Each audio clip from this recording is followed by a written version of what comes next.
हाँ संगीता जी बोलिए।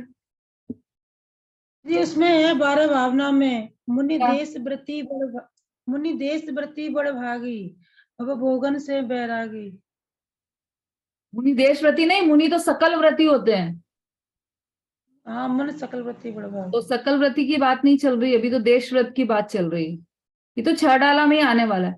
हमारी किसी स्तुति में भी दिया है ये, कि जो तीर्थंकर होते हैं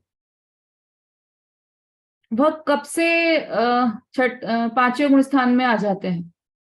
आरती जी।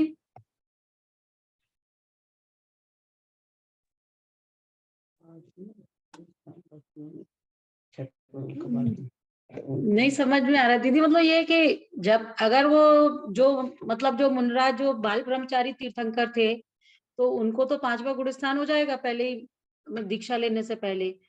और अगर जो जिन्होंने शादी की होंगी तो वो उनको ब्रह्मचर्य का व्रत नहीं रहेगा तो उनको पांचवा गुण स्थान नहीं होगा फिर। ब्रह्मचर्य व्रत प्रतिमा कौन सी प्रतिमा है?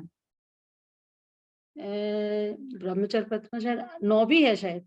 तो फिर उसके पहले वाले गुण स्थान वाले, उसके पहले की प्रतिमा वाले गृहस्थी नहीं हो सकते क्या? नहीं गृहस्थ तो हो सकते हैं। और पंचम गुण स्थान वाले भी हो सकते हैं ना, उसकी पहले प्रतिमा वाले जो नवी प्रतिमा तक नहीं गए, 8 प्रतिमा तक के हैं पंचम गुण स्थान वर्षीय जीव, वो भी तो हो अच्छा। सकते हैं ना। इसलिए विवाह से तो कोई संबंध रहा नहीं पंचम गुण स्थान का। हाँ तो फिर तो सभी तीर्थंकर होंगे क्योंकि वो दीन ज्ञान के कोई बात, धारी तो चलो होते वो ही। लाइन लाइन याद है क्या किसी को जो स्तुति में आती है? बोलिए कुसुम जी। दीदी 8 वर्ष की उम्र से ही पंचम गुण स्थान की हो जाते हैं, मतलब लाइन तो नहीं याद है वैसे। बहुत बढ़िया, पंचम गुण स्थान 8 वर्ष की उम्र में ही हो जाते। बिल्कुल सही। देखो लाइन है, भय जब अष्टम वर्ष कुमार, और क्या है वो, कौन सी पूजा में आता है? भय जब अष्टम वर्ष कुमार। हाँ अंजू जी बोलिए। की पूजा में आता है, हम्म, पार्श्वनाथ भगवान की पूजा। क्या है लाइन है वो? और अब मुझे याद नहीं आई लेकिन पार्श्वनाथ की पूजा में है, इतना तो मुझे याद। पार्श्वनाथ भगवान की पूजा में है। हाँ देखो, धरे जयमाला में अनुव्रत आता है। महाचुपकार। हाँ जयमाला में आता है, धरे जयमाला में। अनुव्रत महाचुपकार। हाँ, भय जब अष्टम वर्ष कुमार, धरे अनुव्रत महाचुपकार। हाँ, इसका मतलब ये हुआ कि तीर्थंकर के जीव जब 8 वर्ष के होते हैं तब पंचम गुण स्थान वर्ती हो जाते हैं, वो मतलब अणुव्रत धारण करने लग जाते हैं, है ना।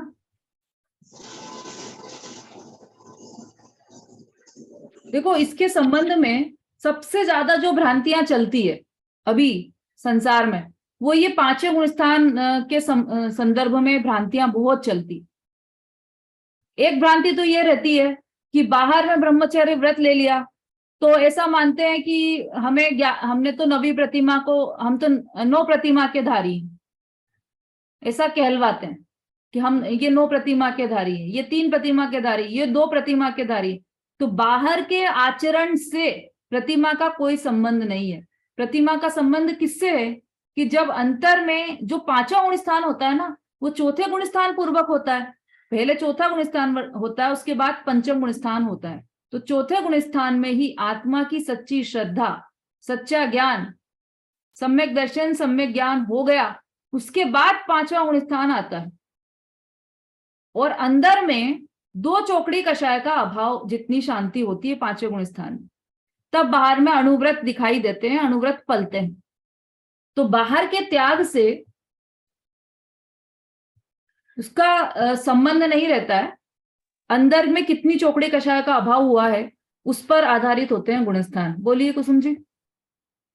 जी 9वीं प्रतिमा नहीं होती, 7वीं प्रतिमा ब्रह्मचर्य व्रत प्रतिमा होती है। व्रत 12 प्रकार की प्रतिमा होती है तो उसमें 7वीं प्रतिमा 11 प्रतिमाएं होती है।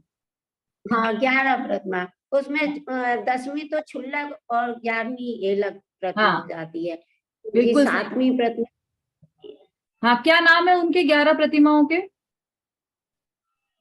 पहली दर्शन प्रतिमा, दूसरी व्रत प्रतिमा,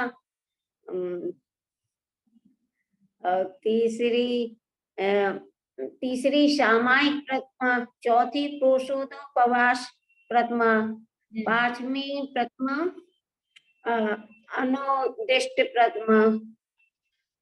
दीदी ढंग से याद नहीं है। हाँ, कोई बात नहीं। हम कल लिख के रखेंगे तब बताएं। हाँ हाँ ठीक है, ठीक। हाँ विमलेश जी बोलिए। जय हिंद दीदी, मैं यही कहने वाली थी कि ब्रह्मचर्य प्रतिमा तो सप्तमी प्रतिमा है। कौन सी? और ये सप्तमी है, सातवीं। सातवीं है, हाँ ठीक है। हाँ, और ये जो पांचवी गुण स्थान में तो दीदी ये छुल्लक, एल्लक और आर्यका सभी आते हैं। सभी आते हैं, हाँ जी, और छठे लेकिन गुण स्थान उत्कृष्ट प्रतिमा, उत्कृष्ट प्रतिमा है जो छुल्लक, एलक और आरिका है ना, वो उत्कृष्ट प्रतिमा के धारी होते हैं। उनकी भी चर्चा आने ही वाली है अभी। ये तीसरी ढाल में सारी चर्चा आने वाली, और अपनी तो ये निकल गई दूसरी ढाल में। अपन ने देखे थे ना पात्र, देखो दूसरी ढाल में उसमें आ चुकी है ये चर्चा अपने को, पेज नंबर 41 पर। जिन मार्ग में 3 लिंग तो श्रद्धा पूर्वक है, एक तो जिन स्वरूप निर्ग्रंथ दिगंबर मुनिलिंग, दूसरा उत्कृष्ट श्रावक रूप 10वीं 11वीं प्रतिमाधारी श्रावक लिंग, और तीसरा आर्यिकाओं का रूप या स्त्रियों का लिंग। इन 3 के अतिरिक्त कोई चौथा लिंग सम्यक दर्शन स्वरूप नहीं है। ये अपनी चर्चा आ चुकी है। तो क्या लिखा? दूसरा उत्कृष्ट श्रावक रूप 10वीं 11वीं प्रतिमाधारी श्रावक लिंग, तो वही हो गया एलक छुल्लक है ना, और आर्यिका भी उत्कृष्ट प्रतिमाधारी रहती हैं। तो ये सब 5वें गुण स्थान में आ गए।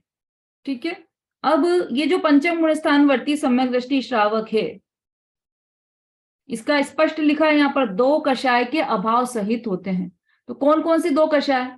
एक तो अनंतानुबंधी, अनंतानुबंधी कषाय का अभाव कब हो गया कि वह तो चतुर्थ गुण स्थान में ही हो गया, अनंतानुबंधी कषाय का अभाव। और 5वें गुण स्थान में अनंतानुबंधी संबंधी 4 और अप्रत्याख्यानावर्णी संबंधी 4। इस प्रकार से 8 कषायों का अभाव हो जाता है, और फिर पंचम गुण स्थान प्रकट होता है। और बाहर में क्या होता है? ये तो अंदर में हुआ, बाहर में क्या हुआ? अणुव्रत को धारण करते हैं। अणुव्रत मतलब 12 व्रत को धारण करते हैं।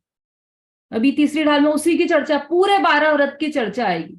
तो 5 अणुव्रत, 3 गुण व्रत और 4 शिक्षा व्रत, मतलब 5 अणुव्रत और 7 शील व्रत, ये हो गए 12 व्रत। इन 12 व्रत के धारी होते हैं पंचम गुण स्थान वर्ती श्रावक। एक एक व्रत की डिटेल में अभी चर्चा आने वाली है। तो इस तरह से ये पंचम गुण स्थान वर्ती श्रावक है, वह मध्यम अंतरात्मा है, और व्रत रहित सम्यक दृष्टि जीव जघन्य अंतरात्मा कहलाते हैं। व्रत रहित, उनके गुणस्थान के नाम में ही है अविरत सम्यक दृष्टि, तो वो व्रत रहित हुए, है ना। व्रत रहित सम्यक दृष्टि जीव जघन्य अंतरात्मा कहलाते हैं। यह तीनों मोक्ष मार्ग पर चलने वाले हैं। तीनों को लिया है मोक्ष मार्ग पर चलने वाले, पथिक है, मोक्ष मार्ग के पथिक है तीनों। मतलब वो मुनिराज जो 28 मूल गुणों का पालन कर रहे हैं, जो जंगल में निवास कर रहे हैं, वो मुनिराज भी मोक्ष मार्ग के पथिक है।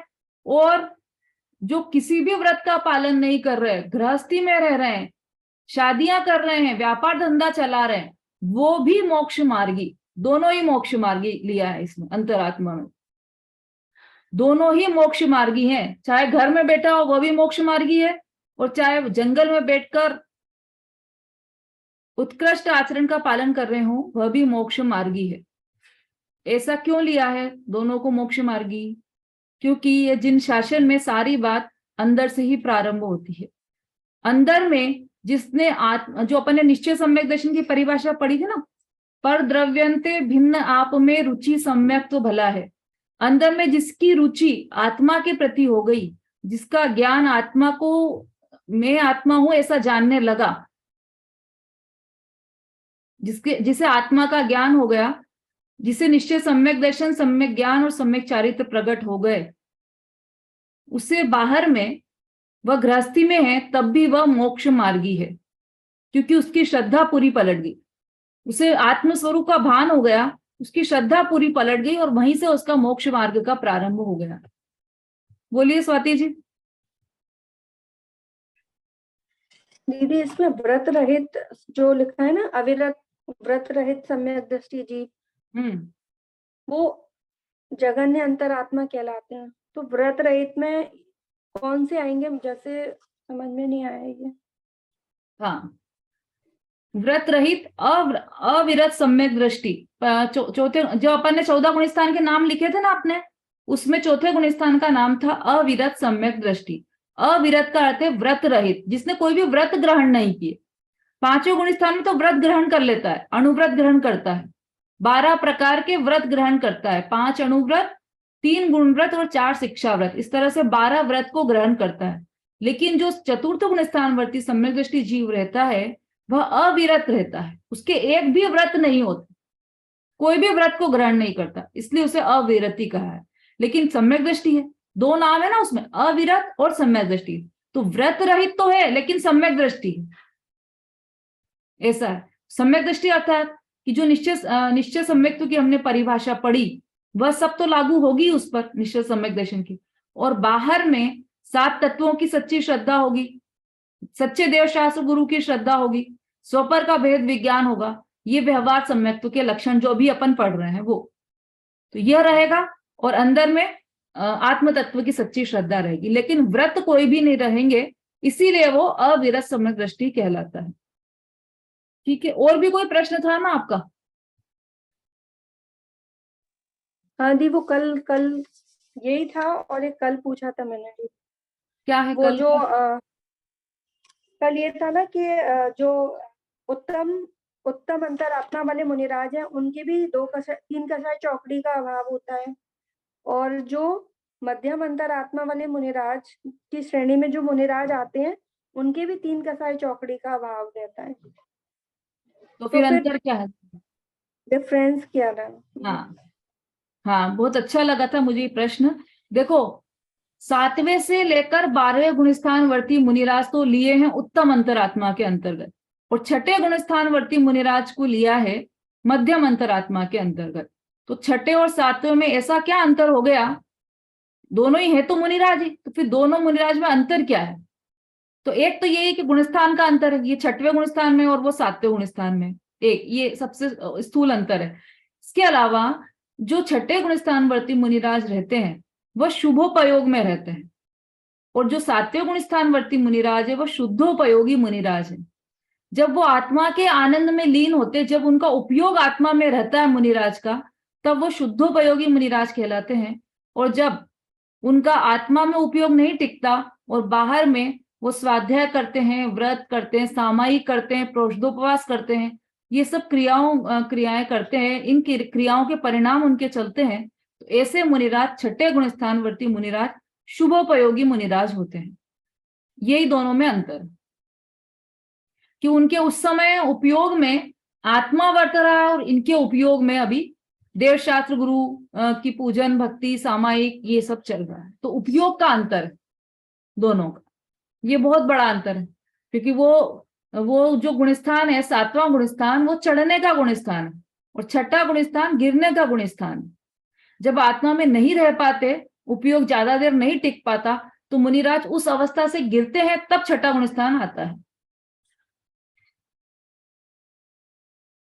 ठीक है, क्लियर हो गया स्वाति जी? चलिए, यह तीनों ही मोक्ष मार्ग पर चलने वाले हैं। अब सकल और निकल के भेद से परमात्मा 2 प्रकार के हैं। समय हो गया क्या अपना? हाँ, 2-3 मिनट बचे हैं। अब परमात्मा की चर्चा यहाँ पर ले रहे हैं। सकल निकल परमात्म द्वेविध। सकल और निकल परमात्मा के 2 भेद हैं, सकल और निकल। आपने चार्ट बनाया होगा तो उसमें परमात्मा के नीचे आप लिख लीजिए, दो भेद कर दीजिए उसके, सकल और निकल। सकल अर्थात शरीर सहित और निकल अर्थात शरीर रहित। कल का अर्थ है शरीर।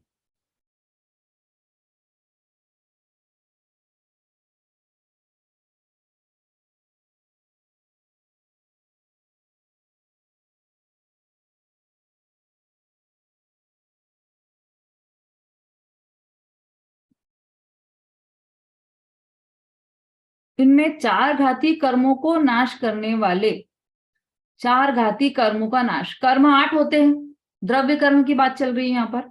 द्रव्य कर्म 8 प्रकार के होते हैं। ज्ञानावर्णी, दर्शनावर्णी, मोहिनी, अंतराय, आयु, नाम, गोत्र और वेदनी।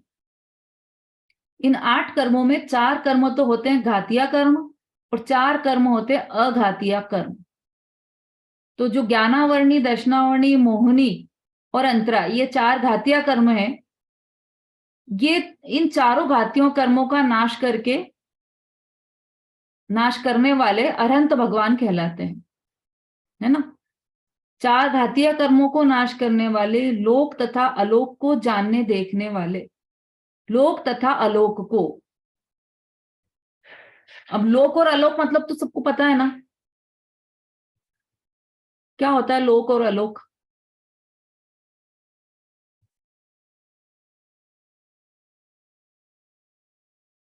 कल्पना जी बोलिए।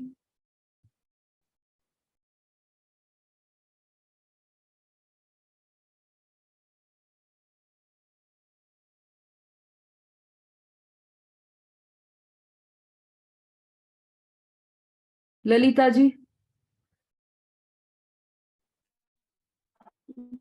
लोग यानी मध्य ऊर्जा मध्य लोग कहाँ जो है जो अलोक।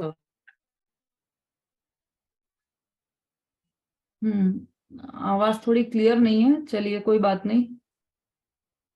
लोक और अलोक किसे कहते हैं ये बताना है। हाँ कल्पना जी बोलिए।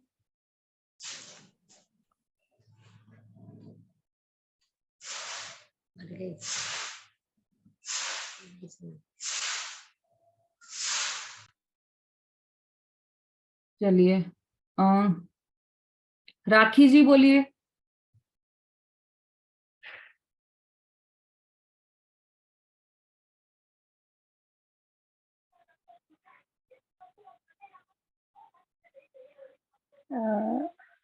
नहीं आइडिया जी। अच्छा चलिए सरिता जी।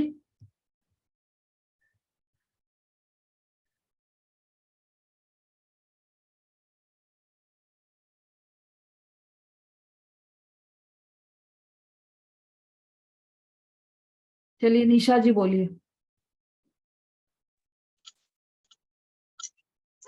जय जैन दीदी। वो लोकाकाश में सभी 6 द्रव्य रहते हैं, उसे लोकाकाश कहते हैं। और वो लोकाकाश अलग है, लोकाकाश से अखंड मतलब अलग है, ऐसा है कुछ। अलग मतलब क्या है उसमें? पढ़ा तो मैं था, लोकाकाश में सभी जीव रहते हैं, लोकाकाश से हटके है थोड़ा सा ऐसा, उसमें आकाश नहीं।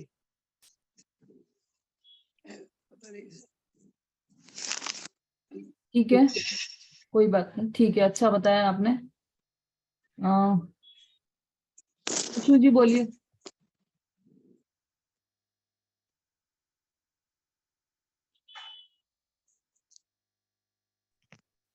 जिसमें 6 द्रव्य पाए जाते हैं उसे लोक कहते हैं, और अलोकालोक तीनों लोकों सहित, जिसमें तीनों लोक होते हैं, ऊर्ध्वलोक, मध्यलोक और अधोलोक, तीनों लोक सहित होता है, जो उसे अलोकालोक बोलते हैं।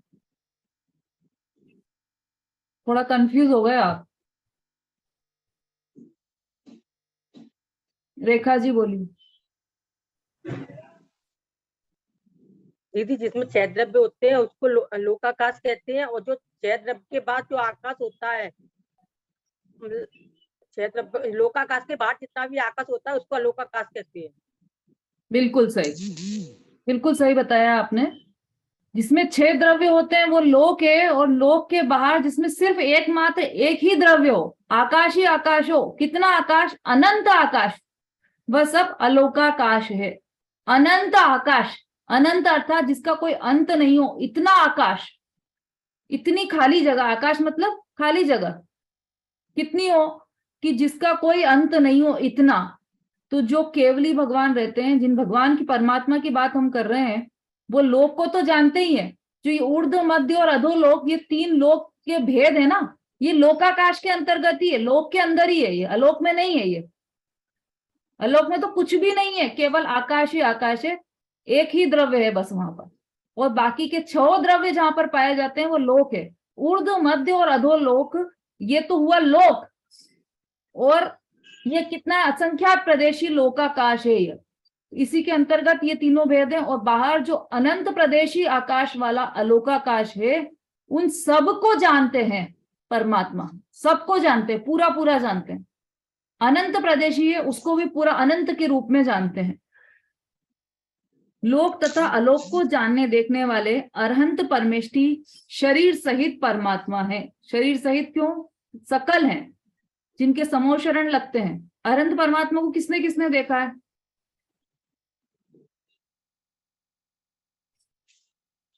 जिनकी पहले से हैंड रेज है वो डाउन कर लीजिए। अरहंत परमात्मा को किसने किसने देखा है?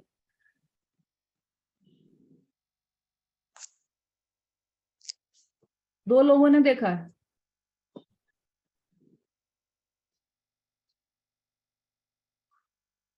अब लोगों को ध्यान आते जा रहा है कि हाँ हाँ हमने भी देखा तो है, धीरे धीरे हैंड रेस कर रहे हैं।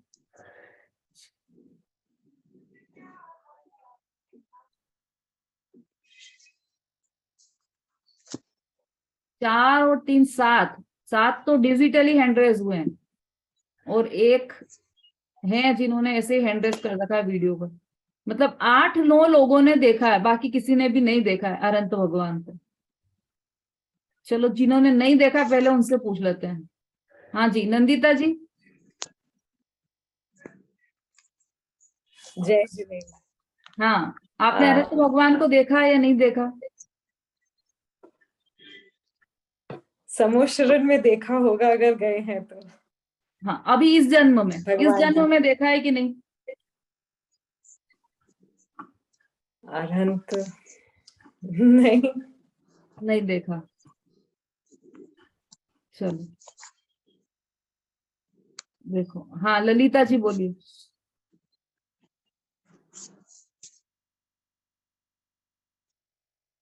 अनम्यूट करिए आप पहले, ललिता जी। उनको आवाज नहीं जा रही शायद। हाँ ललिता जी, आवाज आ रही है, अनम्यूट कीजिए।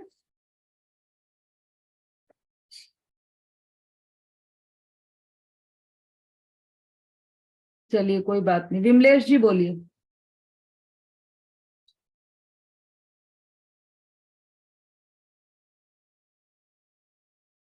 क्या बात है, आवाज नहीं आ रही क्या किसी को भी? हाँ दीदी, आ गई दीदी। हाँ बोलिए। क्या? अच्छा, हाँ देखा है, इस पर्याय में तो नहीं देखा दीदी, लेकिन पहले अनेक पर्याय धारण किए हैं, उनमें हम जरूर समोसन में गए होंगे किसी न किसी पर्याय में, तब देखा होगा। इस पर्याय में नहीं देखा अनंत भगवान को।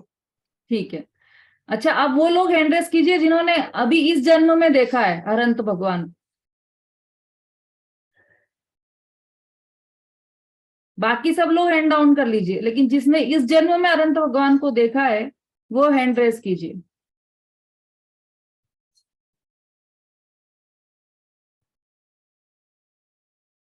आरती जी।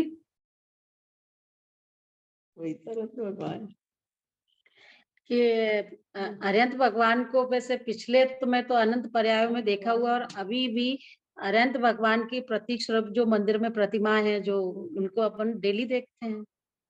हाँ बिल्कुल सही भाई। जिन प्रतिमा जिन सार की अपन वो भगवान के दर्शन करते हैं ना प्रतिदिन, तो वो भगवान ही तो है। अपन ने उनको पत्थर की प्रतिमा थोड़ी माना है, साक्षात जिनेंद्र भगवान ही माना है, तभी तो दर्शन कर रहे हैं। कोई पत्थर ऐसे ही रख दे तो अपन उसके दर्शन करने रोज जाएंगे क्या? अब उस प्रतिमा में हमने प्राण प्रतिष्ठा की है पंच कल्याणक के माध्यम से। उसमें पूरा जन्म कल्याणक मनाया, गर्भ कल्याणक मनाया, तप कल्याणक मनाया, निर्वाण कल्याणक मनाया, सारे 5 कल्याणक हमने उसमें जैसे भगवान के कल्याणक होते हैं वैसे के वैसे ही मनाए, और प्राण प्रतिष्ठा की, अपने मन में स्थापना की है उसकी। वहां पर नहीं की, वहां पर तो की है वेदी में तो स्थापना, लेकिन अपने मन की वेदी में भी स्थापना की है कि हाँ ये साक्षात सिमंदर भगवान है, कि हाँ ये साक्षात आदिनाथ भगवान है, साक्षात ये पार्श्वनाथ भगवान है। ऐसे मन की वेदी में भी हमने स्थापना की है, तो तभी हम उनके भावपूर्वक दर्शन करते हैं। हम ऐसे पत्थर की प्रतिमा समझ के दर्शन थोड़ी करते हैं उनके। जिन प्रतिमा जिन सार की, जैसे जो प्रतिमा है जिनेंद्र भगवान की वह जिनेंद्र भगवान के समान ही है, कोई अंतर नहीं है। जिन प्रतिमा के लिए तो बहुत उल्लेख आया है ये। अरे यहां तक कहा है कि तीर्थंकर से भी ज्यादा जिन धर्म प्रभावक होती है जिन प्रतिमा, क्योंकि तीर्थंकर तो कुछ काल तक ही रहते हैं, कुछ काल तक ही समोशरण में विराजमान रहते हैं, लेकिन जिन प्रतिमा तो अनंत काल तक, आगे आने वाले अनंत भविष्य तक रहती है और अनंत जीवों का उद्धार करती है, उनके सम्यक दर्शन में निमित्त होती है ना। और वो जो अकृत्रिम प्रतिमाएं हैं, रत्न की जो प्रतिमाएं बनी हुई है, अकृत्रिम प्रतिमाएं, उसके लिए क्या आता है? वयन नहीं कहे लखी होत सम्यक धर्म, भवन बावन प्रतिमा नमो सुकरम। पूजा में अपन पढ़ते हैं ना, तो मुंह से नहीं कहती है, लेकिन उसको देखते से ही सम्यक दर्शन हो जाता है, ऐसी होती है प्रतिमाएं।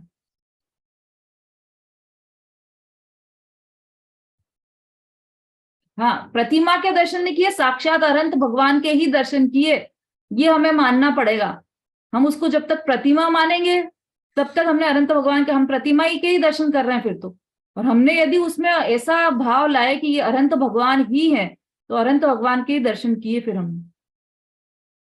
जो जान दी अरहंतम दवत्त गुणत्त पज्जयत्ते ही, ये गाथा है ना, अनंत भगवान को द्रव्य गुण और पर्याय से जो जानता है, सो जान दी अप्पाणम, ये पूरी गाथा है। तो अनंत भगवान को द्रव्य गुण पर्याय से कैसे जानेंगे हम यदि उनको प्रतिमा ही देखते रहे, तो अनंत भगवान को जानने का तो प्रश्न ही नहीं उठता। तो अनंत भगवान को जानने के लिए सबसे पहले तो प्रतिमा में अनंत भगवान की प्रतिष्ठा की अपने मन में, तब उसका उनके स्वरूप का अवलोकन हम कर पाएंगे। ठीक है, समय हो गया है अपना। लोक अलोक को जानने वाले अनंत परमेष्ठी शरीर सहित परमात्मा है। ये हमारा अन्वयार्थ पूरा हुआ। भावार्थ कल हम लेके आगे बढ़ेंगे। अभी संक्षिप्त में मुनि स्तवन, कल किसी ने हाथ उठाया था ना, किसका नंबर है भाई? कल मुनिराज की भक्ति के लिए किसका डिसाइड हुआ था? मुझे ध्यान नहीं है। सरिता जी बोलिए।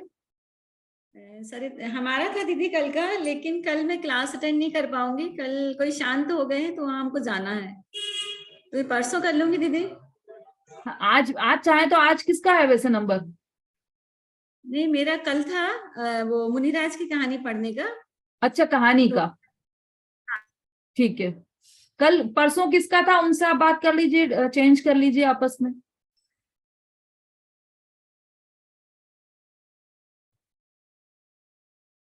हाँ अनीता जी, ये वाली कहानी वो सुना सकते हैं, अंतिम चक्रवर्ती ब्रह्मदत्त की, नेमिनाथ पार्श्वनाथ भगवान और कृष्ण के पास में। हाँ छोटा सा करके देना। हाँ, शॉर्ट में करके उसको आप सुना देना। आपका कब का था? कल का ही था, आज किसी ने सुना दिया। हाँ, तो कल आपका रहेगा, है ना? ठीक है सरिता जी, फिर परसों आपका रहेगा। ठीक है, ओके। हाँ, अब भाई भक्ति के लिए किसका नाम आया था कल? मुनिराज की भक्ति के लिए थोड़ा जल्दी कीजिए। हाँ रेखा जी बोलिए। दीदी मैं ये कह रही थी, जैसे क्लास छूट जाती तो टेलीग्राम पे तो कुछ आता ही नहीं है दीदी, जैसे आपने बोली थी क्लास। हाँ, अभी टेलीग्राम पे डाल नहीं रहे हैं यहाँ से, अभी उसमें डिवाइस में कुछ प्रॉब्लम हो गई थी, अभी डालना प्रारंभ करेंगे तो फिर आपको बता देंगे। बोलिए तो स्वाति। दीदी मैं मुनिराज के ऊपर 2 लाइन भजन हाँ की लाइन। ठीक है, 1 मिनट रुकिए आप। विमलेश जी बोलिए।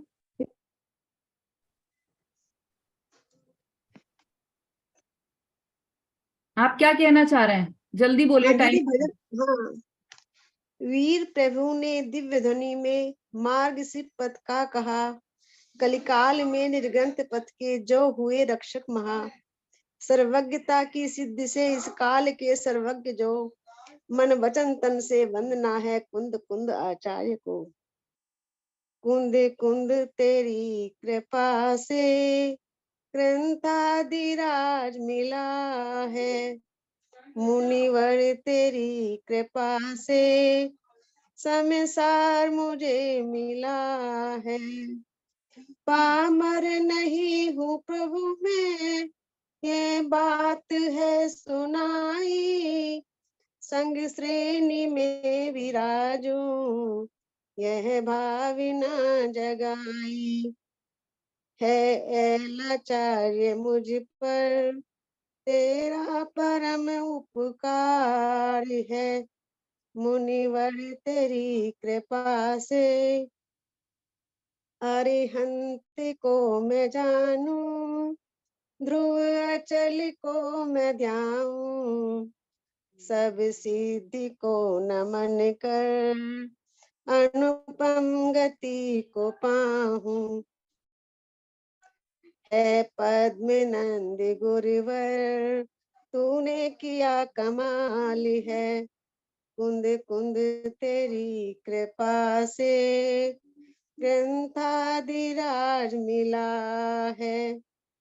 धन सन मूल धम्मो दर्शन सहज को पाऊं।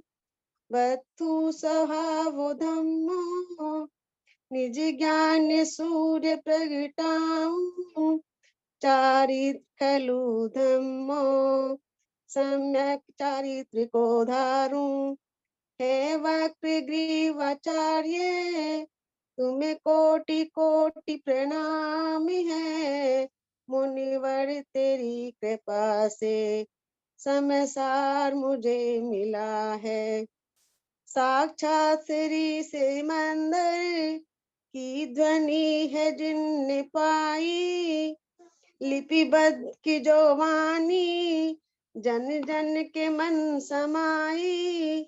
हे ग्रह पीछ मुनिवर तुम्हें वंदना सतवारी है। मुनिवर तेरी कृपा से संसार मुझे मिला है। कुंद कुंद तेरी कृपा से ग्रंथादिराज मिला है। बोले आचार्य श्री कुंद कुंद भगवान की जय। जय। बहुत सुंदर, बहुत ही सुंदर भक्ति आपने ली है, बहुत ही बढ़िया। पर थोड़ी सी जल्दी में हो गई आज, एक आध दिन दीदी आज जल्दी थी ना, टाइम कम था ना दीदी, इसलिए मैंने जल्दी बोल दिया। हाँ कोई बात नहीं, एक दिन फिर से आप वापस लीजिएगा जब थोड़ा समय अधिक होगा तब। बहुत सुंदर भक्ति है ये तो, लिख कर भी आ रहा है यहाँ पर। बहुत अच्छा, बहुत बढ़िया। जावाणी के ज्ञान से सूझे लोकालो, तो वाणी मस्तक नमो सदा देत हूँ। बोलिए जिनवाणी माता की जय।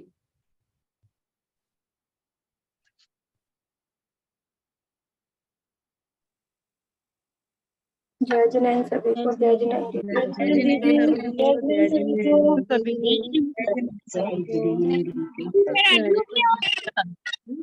ऊपर बॉल खेल रहा है बनी।